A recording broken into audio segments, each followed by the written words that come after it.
السلام عليكم ورحمة الله وبركاته. النهاردة أنا بكلمكم انتوا عشان في حاجة محزنة جدا ضايقني قوي اني الاقي ان في واحدة ظهرت على النت انها توفت وبقالها حوالي 3-4 ايام ومحدش حس بيها ولا جار ولا اي حاجة. جوزها مسافر في السعودية وهي عندها بنت صغيرة عندها 4 أشهر وبنت تاني اكبر شوية. طبعا البنت اللي عندها 4 أشهر ماتت طبعا لان مفيش رضاعة، مفيش اي حد اهتم بيها، والبنت اللي اكبر شوية يا دوبها دلوقتي في الرعاية، ويا عالم هيكون مصيرها ايه. ربنا يا رب يقومها بالسلامة. قد كده الناس نسيت بعضها، قد كده الناس ما بقتش حلوة مع بعضها. معقولة في واحدة تموت وتقعد لمدة 3 أيام؟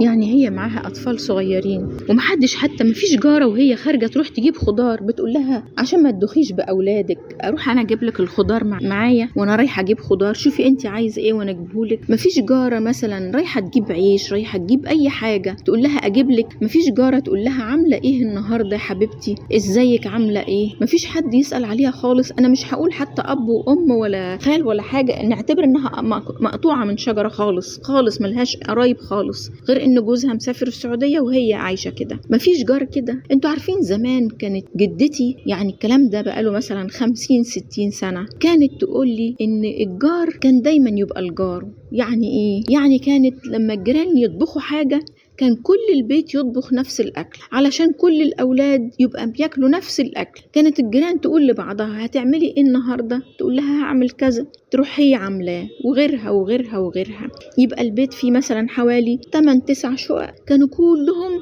يطبخوا حاجة واحدة، وكانوا كلهم عاملين فرن في نفس البيت. في الحوش بتاع البيت لجوه خالص كانوا عاملين فرن وكانوا يخبزوا فيه كلهم في يوم واحد. وكان في اليوم ده كانوا ياكلوا كلهم يا اما ملوحه يا اما رنجه.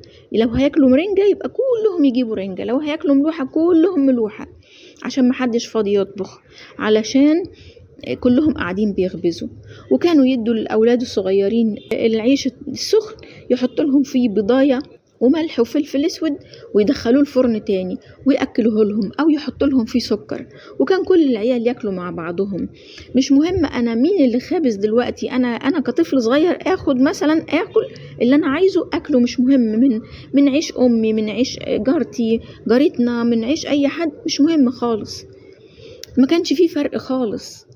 كان كل واحد يسأل التاني انت عايز ايه. كان فيهم واحدة كانت بتيجي تولد كان كلهم بيخدموها لان اهلها كانوا من البلد، بلد بعيدة كانت في الصعيد، وعقبال ما اهلها يعرفوا والتليفون يوصل او مرسال يوصل او جوزها يروح البلد يسافر يقول انها ولدت، كان كل الجيران بيخدموها. اللي عندها طيور في السطوح تذبح لها وتقول لها لا عشان تتنفسي بيهم، وتأكلها وتطبخ لها وتأكلها، مش تذبح وتسيبه لها.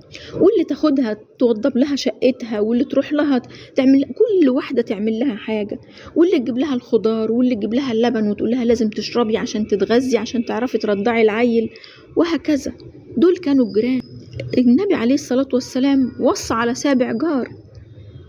النبي عليه الصلاة والسلام كان سيدنا جبريل بيوصيه على الجار لدرجة ان النبي عليه الصلاة والسلام افتكر انه هيورثه. يبقى ازاي محدش حس بيها، وازاي هي عايشة لوحدها ولدرجة انها تموت ومحدش يحس بيها خالص كده. طب يعني حتى احنا الجيران لو كل واحد عايش في حاله، بس على الأقل بتحس إن في رجلين فوقيك، في رجلين تحتيك، في صوت خارج من الشقة اللي جنبك، في صوت خارج، يعني مش حاسين بيها خالص كده. ولما محدش حس بيها خالص كده مفيش حد يخبط عليها يقول لها إحنا مش شايفينك، أنت فينك، ويخبطوا لغاية ما يكتشفوا مثلا إنها لا قدر الله كده، مثلا أيا كان الشخص هو مين، إن الشخص لا قدر الله انتقل إلى الله فخلاص، يعني في طفل صغير يلحقوه. طبعا الأعمار بيد الله، بس على الأقل حتى لو كان مكتوب للطفلة الصغيرة دي إنها تموت في نفس اللحظة اللي هتموت فيها، بس على الأقل كانت الناس تبقى عارفة، تبقى تلحق، تبقى تشوف أي حاجة، تبقى لبعضها تود بعضها. هل معقولة إحنا وصلنا للدرجة دي؟ طب ده حتى الدنيا تبقى أحلى قوي لو حطينا أيدينا مع أيدين بعض عشان نبقى حاجة حلوة. زي ما بيقولوا القفة ودنين يشيلوها 2. لو احنا كلنا سألنا عن بعضنا هتبقى الدنيا حلوة، لان الواحد هيحس انه مش عايش لوحده. زي ما بيقولوا جنة من غير ناس ما تنداس. يبقى المفروض ايه؟ المفروض ان احنا نسأل على بعض، نود بعض، ده حتى الواحد اللي هيروح الجنة إن شاء الله ربنا يوعدنا هيقول يا ربي أنا دخلت الجنة وكان ليا فلان قريبي أو فلان جاري أو فلان صاحبي هو فين؟ لو لا قدر الله كان في النار هياخده معاه للجنة، هيقول له يا ربي أنا عاوزه يجي معانا الجنة، فربنا هيوجبه له الجنة. يعني إحنا حتى بسؤالنا عن بعضنا هيودينا للجنة. يبقى إزاي ما نسألش عن بعضنا؟ إزاي إن في واحدة تموت هي وعيالها ومحدش يحس بيها؟ مش هقول لكم أب ولا أم ولا أي حاجة، نعتبرها مقطوعة من شجرة. مفروض إن الشجرة ليها فروع، والفروع هي الجيران، نطبطب على بعض، نحب بعض، نسأل على بعض، نتمنى الخير لبعض. ما ينفعش إن جار يبص لجاره ده عنده وأنا ما عنديش، لا، اوعى تعمل كده، لأنك لو عملت كده يبقى معناها إن أنت بتتمنى له زوال النعمة، وفي نفس الوقت مش هتجيلك أنت النعمة دي، يبقى أنت ما استفدتش حاجة، وربنا هيزيد الجار ده، هيزيده في نعمته. فأنت المفروض تحب لجارك الخير، وإن شاء الله ربنا هيبعت لك الخير لما تتمنى له البركة في رزقه والبركة في الخير اللي عنده.